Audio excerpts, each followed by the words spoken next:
Hey there, it's Chavis Camp, and I am back. I'm here in downtown Austin, walking along the beautiful Colorado River. And I wanted to talk again. I had such a good reception for my last Walkabout video that I wanted to talk to you again, and this time talk about consistency, because I gotta tell you, consistency's been bugging me recently, and it's one of those things that if you can master it, you will master business, your personal life will improve, and you will see great joy and success in your life. And if it's one of those things, if you lack, you will be struggling. And it's something that I lacked for a long time, and it's something that I have had to struggle to find. So this whole thing started with the airlines, and I'll get to that in a minute, but I promise this is gonna be a multi-video series. So if you can stick around, at the end of this video, you'll get one way that I have found to make my life more consistent and find success. And it's gonna sound really silly, but it comes directly from one of my mentors, and I promise it's useful. And then the subsequent videos we'll be talking, this is a big topic and very important. We'll be talking some more about it in subsequent videos, and I've got a handful of other good tips and tricks to help keep you consistent. So let's talk about the airlines for a minute, because this is really why I'm, I'm gonna complain about the airlines. Delta is a great lesson in consistency.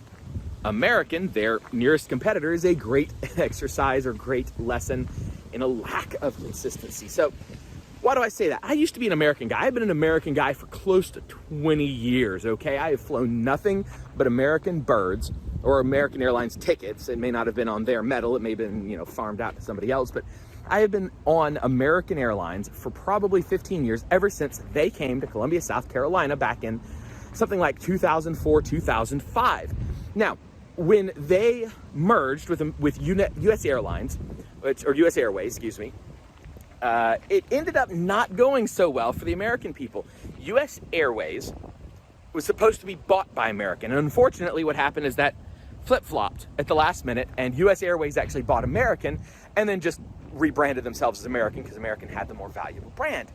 So what you end up with is a bunch of birds, a bunch of metal, a bunch of planes flying through the air that are old legacy US Air birds that weren't maintained as well. They aren't as nice. They have crappy seats in them.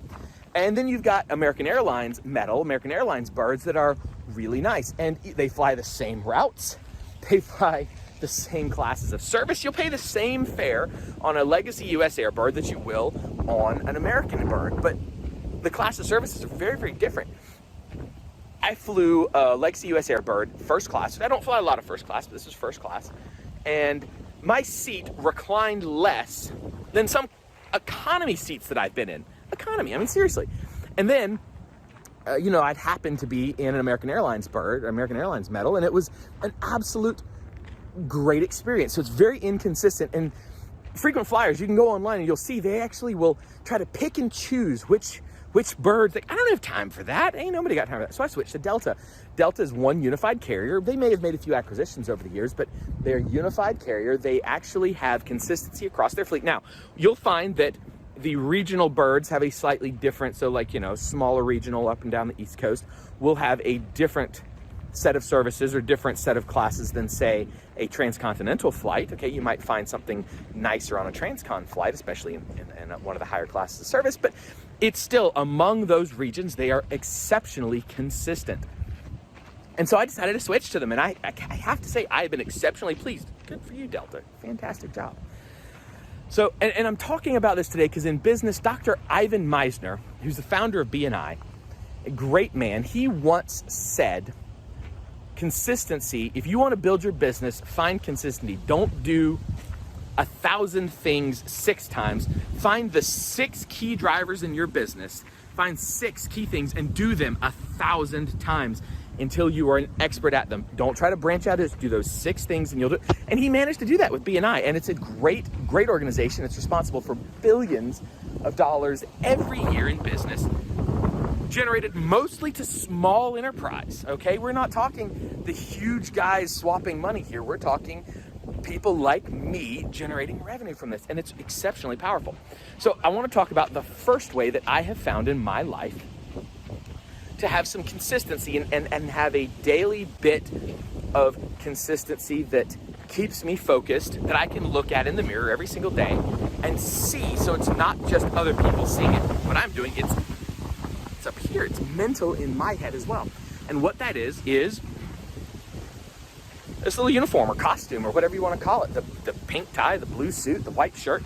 I do that consistently every day. Why? Because I can look at myself in the mirror and see myself as a professional every single day and see myself being consistent every single day. And you do that over and over again, and it starts to work on your mind, and it starts to work on the mind of those around you that you can be dependent on because you are consistent. So that's tip number one. I know it seems silly, but that actually comes directly from Clint Arthur, one of my mentors, an amazing man, celebrity entrepreneur, fantastic guy. And he talks about, he has a great quote about consistency and setting your own standards. He says, it's not about being able to wear flip-flops to the office. Wouldn't that be nice? You know, hey, you go into your own business, you can wear flip-flops at the office. It's about wearing the suit and tie when you're sitting at the kitchen table in your own home.